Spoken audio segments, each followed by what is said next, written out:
Les pires Pokémon en date, numéro 9, Spoink. Alors je parle pas de sortir avec le Pokémon directement pour la Saint-Valentin. Je parle d'un mec ou d'une meuf qui aurait les caractéristiques du Pokémon. Et pour comprendre pourquoi lui c'est une catastrophe, mais c'est pas le pire, hein, c'est même le moins grave, puisque le top 1 c'est horrible. Mais ça c'est pour ceux qui regarderont jusqu'au bout. Donc Spoink dans Pokémon Ruby, il y a écrit qu'il rebondit sur sa queue. Le choc du rebond fait battre son cœur. Du coup ce Pokémon ne peut pas s'arrêter de rebondir, sinon son cœur s'arrête. Alors ça a pas l'air si terrible dit comme ça. Enfin si, c'est terrible. Mais juste, je crois que vous vous rendez pas compte à quel point c'est horrible. Donc imagine tu commences ton date de la Saint-Valentin et tu vois ça. Putain, je sais pas quand ça va arriver. Je suis en train de stresser de ouf. Salut, je suis trop content de te rencontrer. Oh là là, t'es tellement beau et bien habillé. Tu sais, on n'est pas obligé de faire ce date en fait. Bref, vous avez l'idée de la vidéo et du coup on va passer au 8ème. Donc top 8, Vos Tourneau. Là pour le coup c'est pas un truc qui va te mettre en danger, c'est pas un truc qui va te mettre mal à l'aise. Quoique c'est juste un truc qui est extrêmement glauque. Alors tu fais ton date de Saint-Valentin, ça se passe bien, pas de soucis, vous vous rapprochez. Vous avez envie de vous squeezer le gotaga l'un et l'autre. Tu te retrouves chez ton date, vous commencez à vous déshabiller et là, paf! Qu'est-ce qui sert de sous-vêtement à ton date? Un crâne humain en plus hein. Donc déjà super glauque, évidemment ça te calme un peu, bizarrement. Après ça va, franchement pour te rassurer, elle est en mode non mais t'inquiète pas en fait, c'est pas ce que tu crois, c'est ma mère qui l'a ramené. Dans quel monde ça te rassure? Bref, une description du Pokédex cauchemardesque. Et encore, ça va comparé au numéro 7, Magirev. Juste, je vous lis la description du Pokédex. Donc dans Pokémon Violet, il adore mordre les gens et leur tirer les cheveux par surprise juste pour voir leur réaction. Ah oui non ça pardon, c'est dans les meilleurs dates. En vrai, si vous voulez un épisode 2 avec les meilleurs dates inspirés de Pokémon, dites-le moi en commentaire, ça pourrait être drôle à faire. Non, plus sérieusement, on va se baser sur la description du Pokédex de Pokémon Y. À savoir, très simple, il pousse des hurlements la nuit pour effrayer les gens. On sait tous que la première nuit que tu passes avec une personne avec laquelle tu te rapproches, tu sens qu'il y a un petit truc, c'est un peu spécial, tu vois. Tu prends la personne dans tes bras, c'est mignon, bref, ça se passe bien, vous vous endormez l'un contre l'autre. Et là, juste pendant que tu t'endors, que t'es en train de commencer à rêver de trucs de fou, genre je sais pas, de Game Freaks qui sortent un bon jeu Pokémon sur Switch, et là t'entends...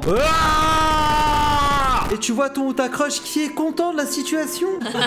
J'adore rire. Mais dans cette situation, tu t'enfuis. Bref, morale de l'histoire, Magirev, vous fuyez comme la peste. Allez, jusque là, les 3 premiers étaient très mignons. On va rentrer dans les choses qui commencent à être vraiment glauques avec le top 6, Cinderella. À partir de maintenant, je vous préviens, ça va être hardcore. Donc Cinderella, la description du Pokédex de Pokémon Blanc dit: prédit l'avenir à partir de la position et du mouvement des étoiles, perçoit aussi l'espérance de vie des dresseurs. Vous allez me dire qu'est-ce qu'il y a de terrible là-dedans? Mes frères, elle prend l'astrologie, mais c'est trop, j'en ai marre. C'est pas des cailloux qui vont te dicter ta vie. Arrête d'y croire. C'est pas parce que t'as Mercure en rétrograde ou que t'es taureau ou que t'es cancer ou je sais pas quoi que tu vas pas réussir ton date à Saint-Valentin, c'est terrible. Arrêtez de croire en des cailloux. Non, en vrai, le truc qui est vraiment glauque, du coup, c'est qu'elle voit l'espérance de vie des dresseurs. En fait, littéralement, ton premier date, ça peut se passer comme ça. Ouais, salut, tu sais, je cherche quelque chose de sérieux avec quelqu'un pour me poser, fonder une famille, avoir des enfants. Ah ouais, trop bien. Après, enfin, avoir des enfants, tu pourrais peut-être en avoir 2 maximum si on se met ensemble maintenant, quoi.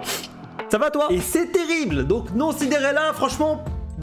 allez-y, y a pas de souci, faites votre vie. Et sans transition, numéro 5, Magirev. Et j'avoue que dans la catégorie des pires Pokémon que tu pourrais croiser en date pour la Saint-Valentin, il est vraiment pas mal pour le coup. Imagine la situation. Tu proposes à ton date d'aller au cinéma. Et tu te dis, mais attends, ça pourrait être smart, on va aller regarder un petit film d'horreur comme ça, s'il y a des moments où il ou elle a peur, il se rapproche de moi, etc. Bref, tu vois un truc qui ressemble à un date normal de base. C'est bien, t'achètes tes popcorn, nanani nanana, tu les enchaînes et tout. Le film commence. Jusque là, tout va bien, y a pas de souci et tout, il y a les premières scènes qui passent. Et là, ton date sursaute de ouf. Et détail super important, cri. Dit comme ça a l'air de rien, mais on va regarder la description du Pokédex de Pokémon Diamant étincelant. Ces cris ressemblent à une incantation, ceux qui l'entendent souffrent de migraines et d'hallucinations. Donc en gros on fait un résumé. Tu regardes le film d'horreur, ton copain ou ta copine se met à crier, et toi tout ce que tu vois dans le film d'horreur ça devient la réalité. En mode hallucination et tout, et à la fin en plus t'as des méga motettes, en plus d'avoir eu la peur de ta vie. Bref, Magirev ce serait abominable, et c'est pas le pire de stop hein, parce que là on va aller du moins grave au plus grave. Numéro 4, Colimucus. Alors là mesdames et messieurs, ça a été un travail de recherche de titan, puisqu'il va pas y avoir une description du Pokédex, mais 2 descriptions qu'on va combiner. Donc commençons par Pokémon Lune. Comme il n'a pas dedans, il sécrète un solvant dont il asperge ses proies pour les liquéfier et les boire en smoothie. Bon, alors déjà, certes, c'est terrifiant, mais vous allez me dire, ça n'a aucun rapport avec la Saint-Valentin. Lyd, t'as complètement pété un câble, j'ai retiré mon sub. Non, attendez, je suis pas devenu complètement fou, c'est juste qu'il faut prendre cette description plus la description de Pokémon Soleil. À savoir, comme il a du mal à distinguer ses alliés de ses proies, la faim peut parfois le pousser à asperger ses amis de solvant. On rappelle que ce solvant est tellement puissant qu'il permet de liquéfier les gens et de les boire en smoothie. Personnellement, je sais pas vous, j'ai pas du tout envie de sortir avec une meuf ou avec un mec qui à tout moment a envie de me graille, me transforme en smoothie et me boit. A priori, il y a quand même des meilleures façons de vivre sa vie, voire de mourir. Le pire, c'est que si jamais dans ton malheur tu finis en caramel macchiato, ça veut dire que t'as été friendzoné par ton crush. Genre, c'est une catastrophe à tous les niveaux en fait. Et je suis sûr, il y en a plein parmi vous qui sont fait friendzoner, ils ont pas fini envie de finir en smoothie. Et s'il y en a parmi vous qui sont chauds pour se transformer en smoothie dans les commentaires, vous êtes complètement tarés. Donc pour la Saint-Valentin, Colimucus, je vous déconseille fortement comportement. Par contre, ce que je peux vous conseiller, c'est de lâcher votre meilleur like et abonnement. En vrai, ça vous permettra de pas rater les prochaines vidéos qui vont être des bangers.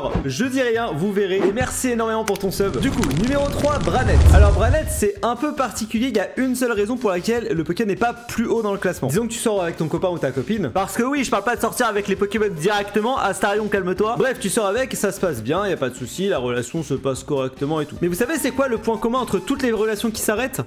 Bah un jour elles ont commencé. Ça paraît bête dit comme ça, mais c'est vrai hein, 100% véridique, allez vérifier. Plus sérieusement, Branette a une particularité. Est-ce que vous savez d'où vient le Pokémon justement? A priori ce sera un Pokémon qui est né de la rancune d'une poupée abandonnée par son possesseur. Et c'est toute la rancune et la tristesse de cette poupée qui s'est incarnée dans ce Pokémon. Après ça, Branette traîne dans les ruelles sombres pour retrouver son ancien propriétaire et essayer de se venger. Donc en gros avec Branette, tout va bien hein, tant que t'es avec. Par contre, le jour où tu quittes ton copain ou ta copine, mais mec ou meuf, t'es dans la merde. Donc morale de l'histoire, sors jamais avec quelqu'un qui a la mentalité de Branette, même si je suis sûr qu'il y en a parmi vous qui ont déjà des histoires comme ça et j'ai bien envie de les lire en commentaire. Numéro 2, Chapotus. Alors là, celui-là pour être honnête, je l'ai pas du tout vu venir, je sais pas pour vous. Je vous lis la description du Pokédex et accrochez-vous. S'il ressent des émotions fortes, il en fera taire la source, quelle qu'elle soit, en utilisant des méthodes assez violentes. Toi tu sais pas tout ça. Tu fais ta Saint-Valentin tranquille, ça se passe bien, tu ramènes des fleurs, tu l'emmènes dans un méga restaurant gastronomique ou chez Otakos, hein, c'est toi qui vois, moi ça marcherait. Et là, après ton rendez-vous de Saint-Valentin, il commence à y avoir des petits sentiments qui naissent. Et là, ton copain ou ta copine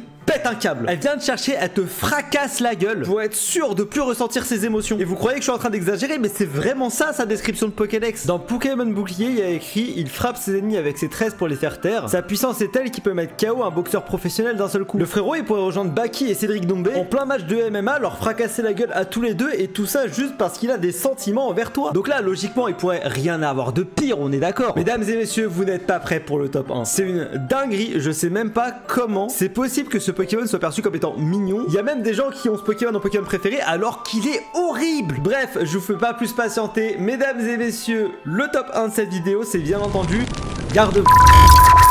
Bref, je vous fais pas plus patienter. Mesdames et messieurs, le top 1 de cette vidéo, c'est bien entendu Momartic. Momartic, apparu dans la 4ème génération, est terrifiant. On a eu beaucoup de Pokémon qui étaient horribles dans certaines conditions. Quand il y a des sentiments qui commencent à être créés, si jamais ils te confondent avec de la nourriture, si jamais tu quittes la personne. Momartic, y a même pas ça. C'est plus simple. Est-ce que cela vous convient? Petit florilège. Dans Pokémon Légende Arceus, ce Pokémon abrite l'âme d'une femme rancunière disparue dans les monts enneigés. Des légendes à glace et le sang relatent que Momartic maudit et tue les hommes malfaisants. Ça, à la limite, ça va. Je veux dire, au moins ils l'ont cherché. Pokémon épée. Ce Pokémon est né des regrets d'une femme disparue dans les pics enneigés. Il raffole des âmes gelées. Encore une fois, c'est terrifiant, mais ça va, y a pire. Mesdames et messieurs, une fois n'est pas coutume, regardons la description de Pokémon Soleil. Il congèle les humains et les Pokémon qui lui plaisent. Il les emporte ensuite dans sa tanière pour les admirer à loisir. T'as même pas besoin de faire un date, que ça se passe bien, que ça se passe mal, peu importe. Si Momartic, par le malheur pendant la Saint-Valentin, juste tu lui plais un peu, bam, t'es gelé à vie. Tu finis ton existence façon Mr Freeze. Bref, c'est terrible. Là, on est à 2 doigts de la vidéo horreur, comme on a fait d'ailleurs précédemment. Je t'invite à aller la regarder. C'était Lyd. Merci d'avoir liké, partagé et de t'être abonné.